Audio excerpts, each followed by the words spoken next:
Hi, we're back. We're going to do part 2 of our sourcing video today. And basically what we're planning on doing is taking down a dead pine tree.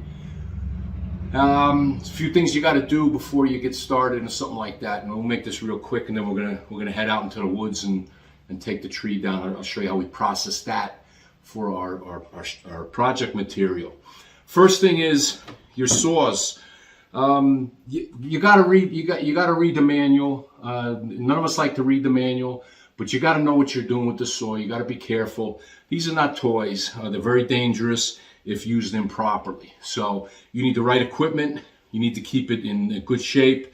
If you're not good at actually sharpening the chain and servicing it, take it to your service center and have them handle it. Okay, but always know how you're supposed to be using this. All right. When we take trees down and when we cut the firewood and all, we'll actually use loggers chaps. Okay, if you get an errant kick on the saw and it happens to hit you in the legs, this is going to keep you from getting badly cut. Also, a helmet. I mean, it looks silly, right?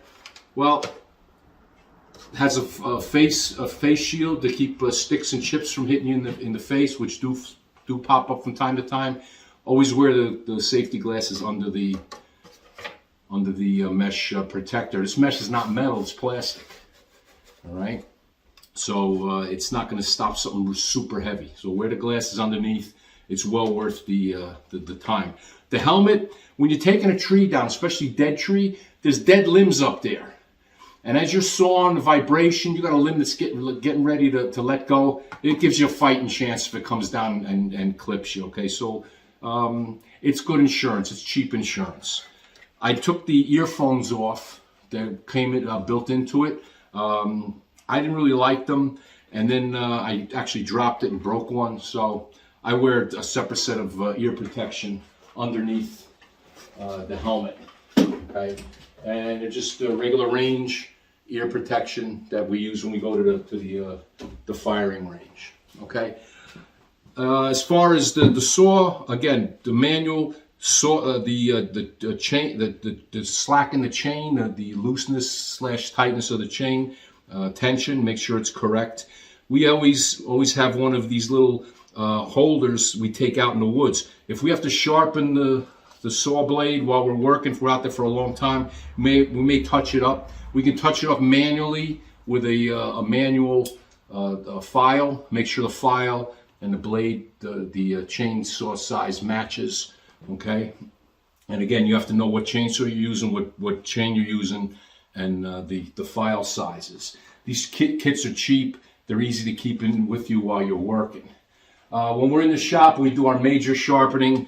We actually have a sharpening guide that goes on. It will tilt X, Y, and Z. You can turn it in any direction. The angle of the saw and the angle of the cut, as well as the height and depth of the cut. Okay, and they just once it's on the saw blade, goes back and forth, and you make sure you'll be able to move that chain while you're sharpening it. Every other blade, every other tooth faces the same way.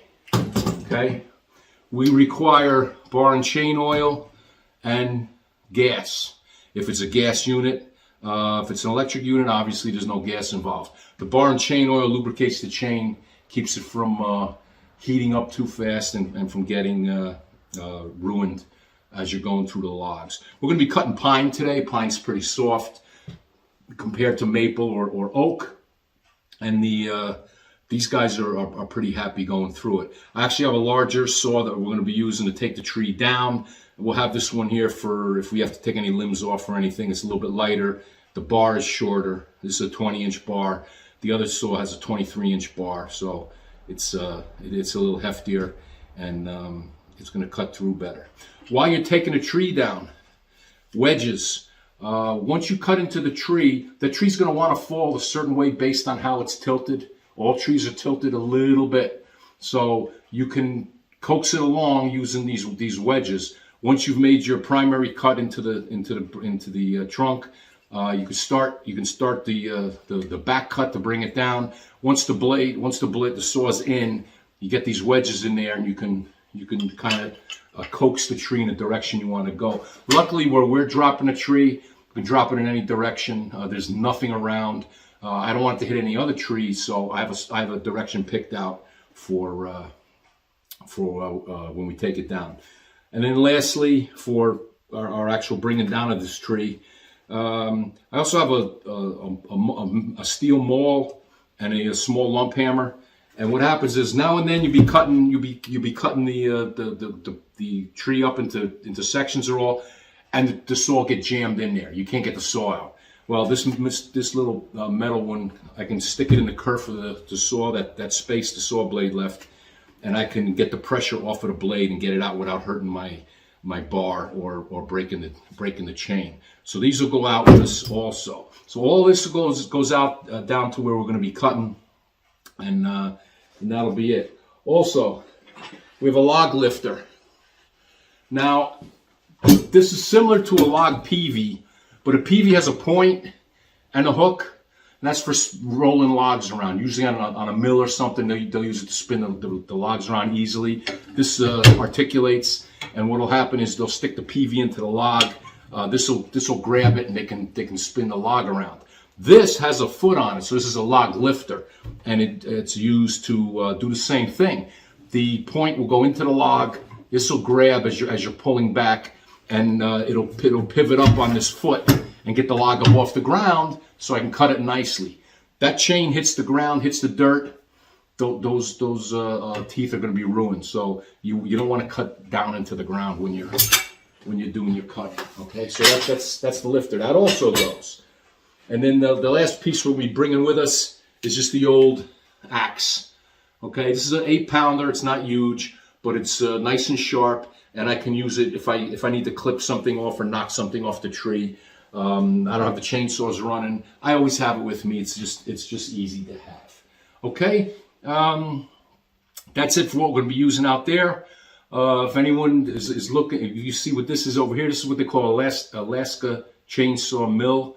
And the chainsaw will actually go into the mount in the mill. I can adjust the thickness, and this will actually run down a guide. You put the guide on the log first, nice and straight. And once you have that first straight cut, the guide goes away, and this will sit on the log, and you run it right down the log to slab off long sections. I'm going to be slabbing short sections today of pine, so I'm not going to be using this. I'm going to be cutting it freehand. And with the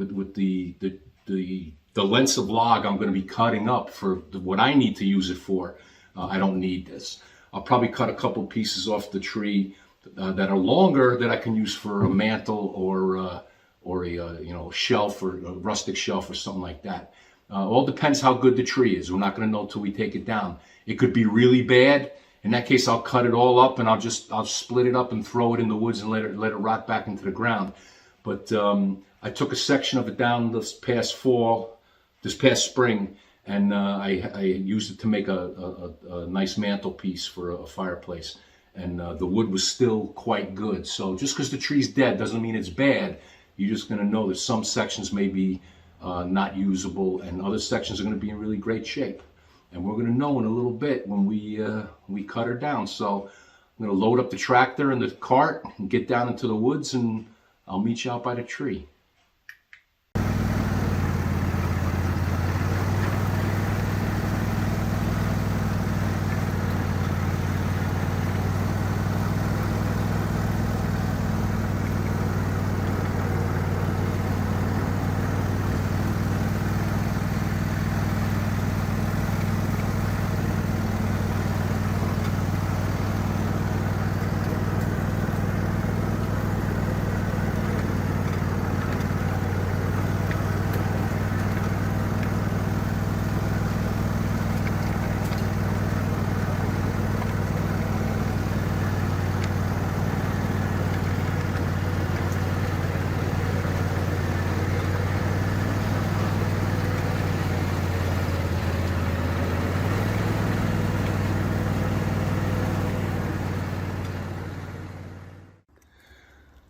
right, here we are.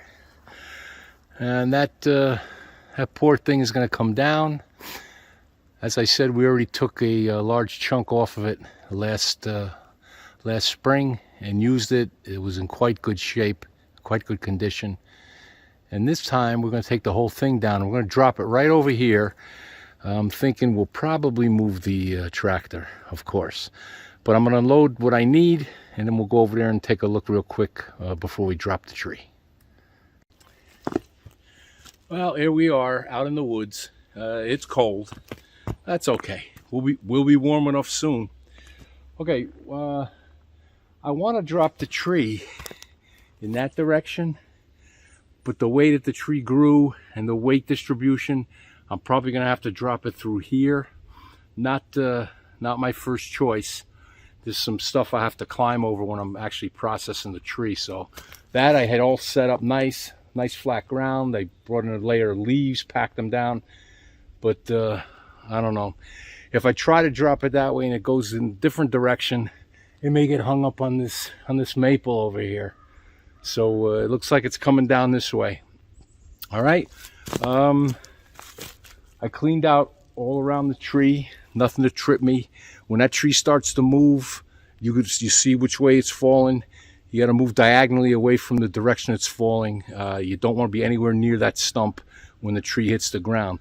Dead trees, they'll generally just drop. But if you bring a live tree down with branches up near the top, those branches make it bounce. It kicks the back of that trunk out, and it can pick you off. So you always want a clear area. When this thing starts to fall, I'm going to take off out of it and let it just hit the ground, and then we'll pick the video back up. This isn't about how you cut down a tree. This is about how we process our material. Okay, so give me about 20 minutes or so, get set up, get this critter on the ground, and we'll pick up where we left off. All right, let's do it. All right, it's down.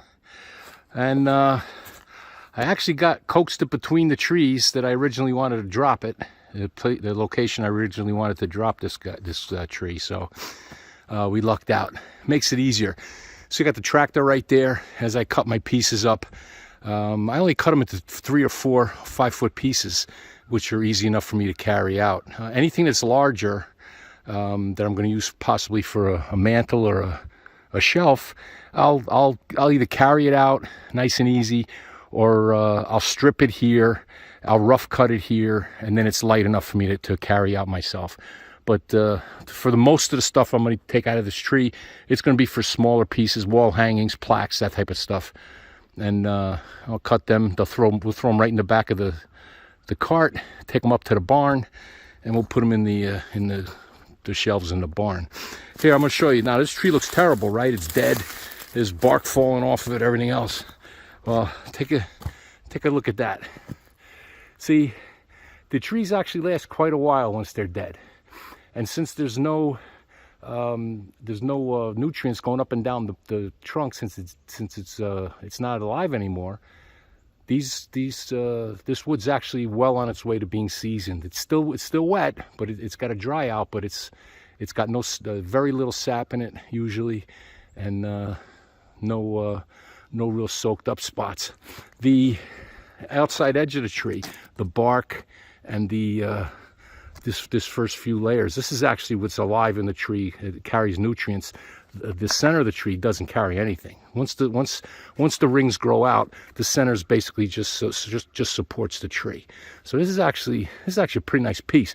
What I'm going to do is I'm going to cut this into slabs in place, and what that'll let me do is actually work with it pretty easy, and I'll wind up maybe 3.5, 4-foot slabs out of most of this.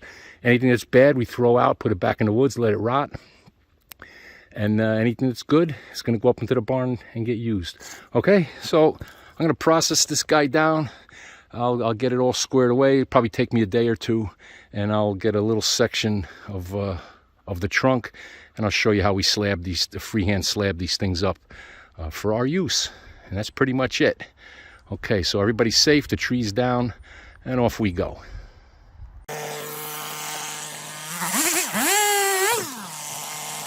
Ah!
Alrighty.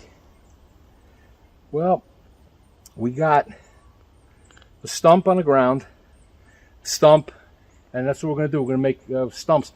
The center section, I'm going to cut long for a possible mantle, or maybe two, or two shelves, and we'll probably use a live edge on it, and you know, make it bracketless, so you can use it with brackets or without. So that center section is going to be mostly left for that, for long length.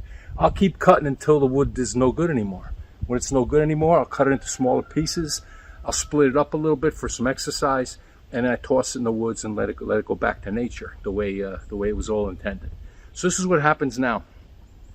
We're gonna cut these stumps on the vertical. So we wind up with slabs 3 inches by eye, 3 inches in thickness, and we'll keep doing that until we get to the end of the stump. I don't cut all the way to the ground. What I'll do is I'll take the last few inches, and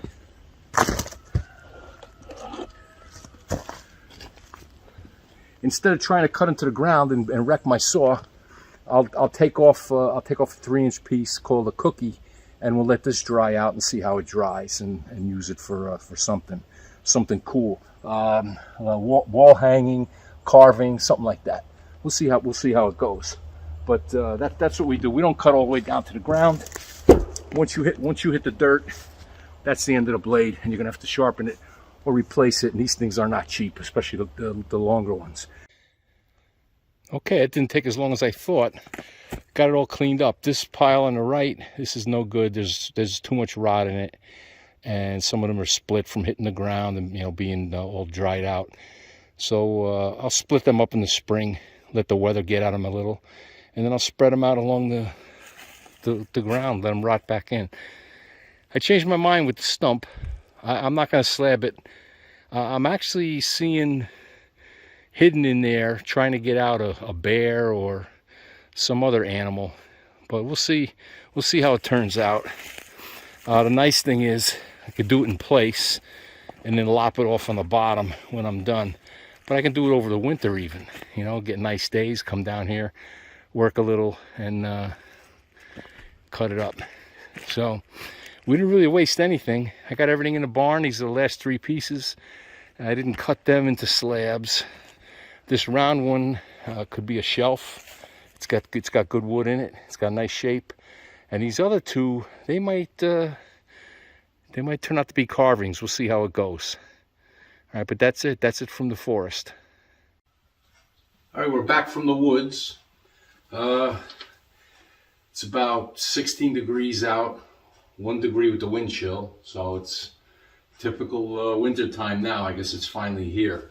So this is the material we took down last year, and it stayed in the barn, and then it comes inside for a while. It gets happy.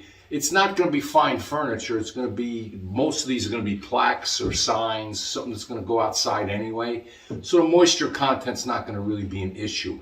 It's dry. It may check. It may not. But it's in the shape we want to use it at this juncture. So what happens is these slabs now, depending on what we have, they're going to be different thicknesses. Nominally 2-inch, 2.5-inch. Sometimes they're a little bigger, sometimes a little smaller. What they'll do is we'll put them underneath this router sled and we'll straighten out the one face. And if the backside's a little rough, we'll flip it over and we'll make a parallel side on the other side. We use a special bit for the router, a surfacing bit. And with the pine, it goes easy. This is nice stuff to work with for this particular purpose. The hanging wall hangings and the top hanging decorations, carvings, whatever we feel like making, because that's what it's all about. Whatever we feel like making, that's what we make. All right. So we got a bunch of these that are pre-slabbed. I got some other ones that are in longer lengths. See, this one's broken off. No big deal. I'm good from here down. I still got a 16-inch piece of stuff. Now you can see this is really rough. It's got the saw kerf in it from the chainsaw. I'll take all of that off with the router sled and make it nice and workable. And then we'll either carve it or we'll just put a design on it and paint the design in. Or we'll carve it and burn it, or we'll carve it and put the paint on it. So it all depends what type of item we're going to make. Okay? So that's pretty much it with the stuff that we took down the other day. Again, this came down last year, and we can use it now for our next projects that we're going to make. We have a little bit more of the stuff, just that can only fit so much in here at a time, and this is what we have. So let me show you some of the stuff that we make out of this. All right. This is what we mostly use this type of stock for. Some of these are maple, but most of them are pine. And we'll, like I said, we'll carve them, or we'll just paint a design on them. 4-leaf clover, St. Patrick's Day sign, Happy Easter, the little ghost, the snowman. I actually made a lot of these last year. These were very popular. This one's about 3 inches thick, and again, it's pine. They hold up well. Ultraviolet resistant acrylic over primer. These all have hooks on them because these happen to be mine, and they hang on our driveway depending on what the holiday season is. We have a pair of flip-flops for summer. We've got the raised straps that are carved into it, and then a little paint. But this obviously has raised areas and then a little bit of paint, some shape to it. Our 4th of July hat over here. Let's put this guy out of the way. And let's put our snowman out of the way. Also, Happy Easter, another raised panel, Happy Easter. Just to give it a little bit of depth, a little bit of texture to it, and then the different colors. And it's just got a gray background around the Easter basket. Okay, so that's another one that's done. This one I really liked. This was a lot of fun. Turkey. Right now is one of a kind. There's none. There aren't any others out there. Now what we do is when we make these, we will make each one a little bit different. No two are the same. Nothing stamped out. Nothing's sprayed with a pattern. No CNC machines. This is all handwork. We also have leaves that these get turned into. Maple leaf, burned, lightly burned. It's a larger size. Again, it hangs at the driveway. This was one of the first ones we hung from the driveway. I actually had people stop and ask me where I got them, so that felt good. Smaller. This one's actually maple, and we burned it. You can see it comes out different than the pine does. These are smaller. These are the ones we take to the craft fair usually for people, because they have a hanger on the back for the wall, and people can hang on the wall by their deck, outside by their deck, and then the wall in the house. Two of these guys, oak leaves. Okay, again, pine, nice and thick. You see the way it's just lightly burned, finished with linseed oil. All of these raw ones are finished with linseed oil. And any one that has a raw edge is finished with linseed oil. And then once a year, I recommend, if you're going to keep them outside, just rub them down with some linseed oil, with a brush, let it soak in. The more years it goes, the nicer it's going to look. And again, this is the size we bring to the craft fairs, usually small oak leaf that will hang on the wall. The larger ones need to hang on our Adirondack style brackets by the driveway, so I try to make that type of stuff make it a little bit bigger for doesn't look silly, doesn't look too small hanging up there. I can't think of anything else, but that's basically how we source our deadwood, our dead trees, and what we do with them, how we process it, and then how we make it into, or what we make it into, what type of projects. Over the winter, I'll make a lot of this type of stuff because I do the cutting and the carving in here, even if it's cold. There's no gluing involved or anything like that, like some of the other projects would have glue on it. The glue's not going to be real happy when it's that cold out.